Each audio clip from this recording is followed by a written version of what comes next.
again to the lecture series on solid state physics course 1. Symmetry क्या होती है, कितनी टाइप्स की सिमेट्री होती है और क्रिस्टल में किस किस तरह की सिमेट्री एग्जिस्ट कर सकती है, राइट। तो सबसे पहले सिमेट्री इटसेल्फ क्या है। सिमेट्री एक ऐसा ऑपरेशन है जो आप किसी भी ऑब्जेक्ट पे परफॉर्म करें तो आफ्टर दैट ऑपरेशन उस ऑब्जेक्ट की ओरिएंटेशन में किसी किस्म की कोई चेंज ना आए, वो आइडेंटिकल हो जो प्रीवियस उसकी ओरिएंटेशन हो, जो प्रीवियस ओरिएंटेशन थी उसी की आइडेंटिकल हो। अब लेट्स से कि हमारे पास एक इस तरह की इक्विलेटरल ट्राइएंगल है।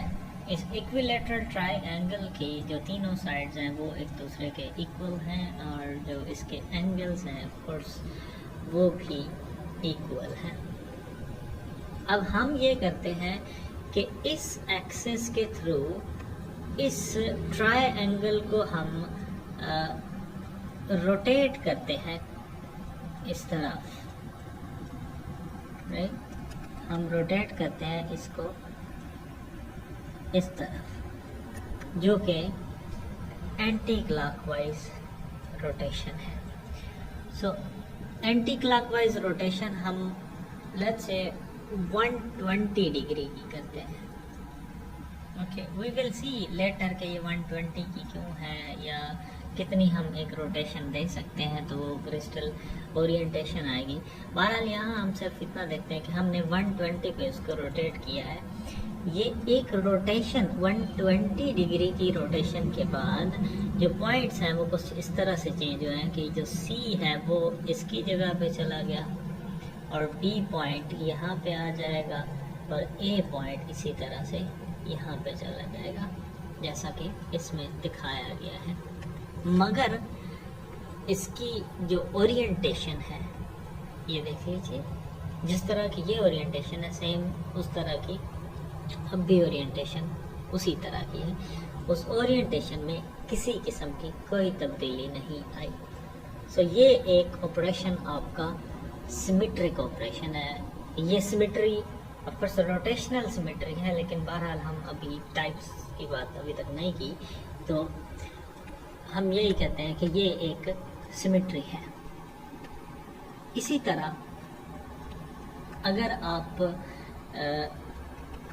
कोई और स्ट्रक्चर लेते हैं, मिसाल के तौर पे हमारे पास ये इस तरह की कोई एक इस तरह का एक स्केयर है। इस स्केयर को हम यूं करते हैं कि इस तरफ एंटी क्लॉकवाइज रोटेशन देते हैं अबाउट दिस एक्सिस। अब इस एक्सिस के अलोंग जब हम रोटेट करेंगे 90 डिग्री की हम रोटेशन देते हैं तो ये पॉइंट यहाँ पे आ जाएगा और यहाँ का पॉइंट फिर ये यहाँ पे चला जाएगा। इसी तरह से ये पॉइंट यहाँ आ जाएगा और ये पॉइंट यहाँ पे आ जाएगा। पॉइंट्स की आपस में इंटरचेंज हुए हैं, मगर जो ओरिएंटेशन है स्टिल वो इसी तरह की रहेगी। तो इसकी ये एक सिमेट्री है। इसी तरह और सिमेट्रीज भी हो सकती हैं। अगर मैं यूं करूं कि यहाँ एक मिरर डाल दूं, यहाँ पे एक मिरर हो, तो जो स्ट्रक्चर इस तरफ का है सेम उसका इमेज इस तरफ बनेगा, तो वो एक सिमेट्री हो जाएगी। एक सिमेट्री पहले हमने देखी रोटेशन के थ्रू आ रही है, एक हम यहाँ इमेज के थ्रू देख रहे हैं। सो बेसिक पर्पस ये था कि सिमेट्री एक ऐसा ऑपरेशन है जो आप परफॉर्म करते हैं किसी स्ट्रक्चर पे, तो वो स्ट्रक्चर उस ऑपरेशन के बाद इनवेरिएंट रहता है, वो स्ट्रक्चर अनचेंज रहता है, उसकी कॉन्फ़िगरेशन में या उसकी ओरिएंटेशन में किसी किस्म की कोई तब्दीली नहीं आती। So this kind of operation is like a symmetry under that operation. अब इस सिमेट्री के डिफरेंट टाइप्स हैं। इनमें हमारे पास एक ट्रांसलेशनल सिमेट्री है और इसी तरह एक रोटेशनल सिमेट्री है और सिमेट्री अंडर मिरर रिफ्लेक्शन है, या यूँ समझे कि रिफ्लेक्शन सिमेट्री है, और फिर इनवेरिएंट सिमेट्री है। इनको हम इंडिविजुअली डिस्कस करते हैं। इस लेक्चर में मैं ट्रांसलेशनल मिरर रिफ्लेक्शन सिमेट्री और इस इनवेरिएंट सिमेट्री की बात करूंगा। Next lecture will include this rotational symmetry. Okay, so first of all translational symmetry क्या है? ट्रांसलेशनल सिमेट्री आप यूँ समझें कि आपके पास एक 1D क्रिस्टल है इस तरह का। इस 1D क्रिस्टल में यहाँ से लेके इस लैटिस पॉइंट से लेके इस लैटिस पॉइंट का डिस्टेंस d है। इसी तरह इस लैटिस पॉइंट और इस लैटिस पॉइंट का डिस्टेंस भी d है। नेक्स्ट इस तरह से ये चलते जाते हैं, और इस क्रिस्टल में जो दो कंजक्टिव लैटिस पॉइंट्स हैं उनके दरमियान डिस्टेंस d ही रहता है। लेट्स से हम इस क्रिस्टल को या इस पॉइंट पे एनालाइज कर रहे थे। सबसे पहले इस पॉइंट पे हम एनालाइज करते हैं, इस डायरेक्शन में देखते हैं तो यहाँ d डिस्टेंस पे एक लैटिस पॉइंट मौजूद है। इसी तरह इसके इस तरफ भी d डिस्टेंस पे एक लैटिस पॉइंट मौजूद होगा। अब हम नेक्स्ट जंप करते हैं, d डिस्टेंस ट्रेवल करते हैं इसी x एक्सिस के along, it's just a 1D along x axis. हम x एक्सिस के अलोंग d डिस्टेंस ट्रेवल करते हैं, अगेन ऑब्जर्व करते हैं क्रिस्टल को, इस 1D लैटिस पॉइंट्स को। तो इस तरफ लैटिस पॉइंट्स कह लीजिए, या आप एटम्स या मॉलिक्यूल कह लीजिए in case of crystal. Okay, तो यहाँ आप इस तरफ जब एनालाइज करेंगे आपको d डिस्टेंस पे ही एक लैटिस पॉइंट नज़र आएगा, और अगर आप इसके लेफ्ट साइड पे देखें फिर भी आपको d डिस्टेंस पे ही एक लैटिस पॉइंट नज़र आएगा। पहली कॉन्फ़िगरेशन और अब की कॉन्फ़िगरेशन में कोई फ़र्क नहीं है। इसी तरह अगर आप यहाँ से एक और डिस्टेंस d मूव करते हैं तो फिर भी इसकी कॉन्फ़िगरेशन में इस तरफ मौजूद एटम या इस तरफ मौजूद लैटिस पॉइंट या एटम वो d डिस्टेंस पे ही रहते हैं। सो क्रिस्टल की एक ट्रांसलेशन से, एक ख़ास डिस्टेंस ट्रैवल करने से, इसकी कॉन्फ़िगरेशन में किसी किस्म की कोई चेंज नहीं आ रही। तो इस तरह की जो सिमेट्री है वो ट्रांसलेशनल सिमेट्री है। अब ये क्योंकि 1D था तो यहाँ से लेके यहाँ तक का डिस्टेंस हम ट्रैवल करते हैं तो क्रिस्टल सेम रहता है। सो जो ट्रांसलेशनल वेक्टर है यहाँ से यहाँ तक का, it must B d along x axis, it's a x unit vector. इसी तरह अगर आप 1D की बजाय यहाँ से जंप करते हैं सेकंड लैटिस पॉइंट पे आ जाते हैं, सेकंड लैटिस पॉइंट पे देखते हैं फिर भी उसकी स्ट्रक्चर सेम रहती है, तो यहाँ का जो ट्रांसलेशनल वेक्टर है वो d plus this d 2D होना चाहिए, ठीक, along x axis for sure. अब हम ये करते हैं, इनकी बजाय जनरलाइज करते हैं इस एक्सप्रेशन को। हम यहाँ से डायरेक्ट जंप करते हैं nth लैटिस पॉइंट पे। सो nth लैटिस पॉइंट पे हम जंप करते हैं क्योंकि ये क्रिस्टल पीरियोडिक है, यहाँ का डिस्टेंस, हर एक का कंजक्टिव डिस्टेंस जो है वो सेम है। तो इस वजह से जो यहाँ से लेके यहाँ तक का टोटल डिस्टेंस हम कवर करेंगे वो n टाइम्स ऑफ dx होगा। ये n इंडिकेट करेगा कि आपने यहाँ से किस पे जंप किया, जैसा कि यहाँ nth लैटिस पॉइंट पे जंप किया है। तो d plus d is 2d plus d 3d plus d 4d, इसी तरह से एक्सपेंड करते जाएंगे, n तक जाएंगे तो आपको बस वो nd हो जाएगा। फिर n is an integer is like plus minus number भी इसमें हो सकते हैं। जब आप नेगेटिव नंबर की बात करेंगे, लेट्स से अगर ये -1 है तो मतलब आप अपने ऑब्जर्वेशन पॉइंट से दूसरी डायरेक्शन में जा रहे हैं, प्लस है तो ऑफकोर्स वो फिर पॉजिटिव एक्स एक्सिस के अलावा आपकी ऑब्जर्वेशन है। अब ये तो 1D के केस में था। लेट्स अज्यूम दैट कि हम 2D क्रिस्टल की बात करते हैं। इस 2D क्रिस्टल में कुछ लैटिस पॉइंट्स हैं जो ये ब्लैक डॉट्स के साथ आपको यहाँ शो करवाए गए हैं। और हम फ्रेम ऑफ रेफरेंस इस क्रिस्टल से बाहर ले लेते हैं कि ये एक्स एक्सिस है, ये आपके पास वाई एक्सिस है, और ये इसकी ओरिजिन है, यहाँ पे इसकी ओरिजिन है। इस ओरिजिन से ऑलरेडी हमारी जो ऑब्जर्वेशन स्टार्ट हो रही है वो इस लैटिस पॉइंट पे हो रही है। हम इस लैटिस पॉइंट पे मौजूद थे। इस लैटिस पॉइंट का जो डिस्टेंस है from the origin is r। अब हम ये करते हैं कि कुछ डिस्टेंस ट्रैवल करते हैं जो कि इस नेक्स्ट लैटिस पॉइंट तक का डिस्टेंस है, यहाँ तक का। इस लैटिस पॉइंट पे हम आए, हमने स्ट्रक्चर को एनालाइज किया। अगर इस पॉइंट को आप देखें तो इसके सराउंडिंग में जो नेबर्स हैं लाइक अपर और लोअर, इसी तरह लेफ्ट और राइट, यहाँ इसी तरह से ये इसके नेबर्स हैं, ये इसके नेबर्स हैं। तो जब आप यहाँ से एक डिस्टेंस, ये t डिस्टेंस यानी ट्रांसलेशनल वेक्टर मूव करके आएंगे तो इस स्ट्रक्चर इस लैटिस पॉइंट के अराउंड भी सेम उसी तरह का एनवायरनमेंट होगा। अपर एंड लोअर में मौजूद है, लेफ्ट राइट है, इसी तरह से इन कॉर्नर पे मौजूद होंगे।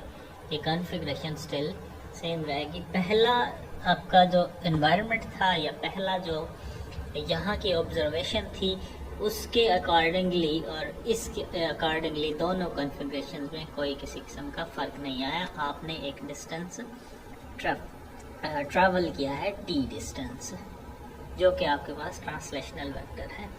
सो इसका यह मतलब हुआ कि यहाँ की कॉन्फ़िगरेशन जो r पे है और यहाँ से लेके यहाँ तक का वेक्टर r प्राइम, इनकी कॉन्फ़िगरेशन में किसी किस्म का कोई फ़र्क नहीं आ रहा। आप वेक्टर रूल से देख लें, हेड टू टेल रूल से, ये r वेक्टर प्लस ये t vector, it must be r prime vector. So r prime is equal to r plus t, where t is n1a plus n2b। n1 of course ये a axis यानी कि अगर x axis की बात की जाए तो ये x एक्सिस के अलॉन्ग आपको n1 नंबर्स, मतलब आपने कितने जंप किए हैं, यहाँ एक है, ये फिर 2 है, इसी तरह से ये n2 जो है ये आपके पास y एक्सिस को शो करेगा कि आपने 1d यहाँ डिस्टेंस कितना मूव किया है, वो n उसी हिसाब से होगा। ऑफकोर्स n1 और n2 इंटीजर्स हैं। और इसी तरह अगर ये 3d में होता तो तीसरा एक्सिस z एक्सिस भी इसके साथ इंक्लूड किया जाता, और z एक्सिस इंक्लूड करने के बाद आपके पास यहाँ इस वेक्टर को आप n3c वेक्टर के साथ लिखते हैं, where n1, n2 and n3 are of course integers। सो ये आपके पास जो t है ये एक ट्रांसलेशनल वेक्टर है, यानी इतनी ट्रांसलेशन की जाए, इतना डिस्टेंस मूव किया जाए एक पॉइंट से दूसरे पॉइंट पे, तो क्रिस्टल की ओरिएंटेशन सेम रहती है। So it's a translational symmetry. Okay, next one is reflection symmetry. अब इस रिफ्लेक्शन सिमेट्री में हम यूँ करते हैं कि हमारे पास लेट से जैसे ये एक क्रिस्टल है, ओके, से के इक्विलेटरल ट्राइएंगल ही है हमारे पास। हम इसके एक एक्सिस पे अगर मिरर प्लेस करते हैं, मिरर अगर प्लेस कर दिया जाए तो उस मिरर से यानी जो इमेज इस तरफ प्रोड्यूस होगा वो और ये स्ट्रक्चर आइडेंटिकल होंगे।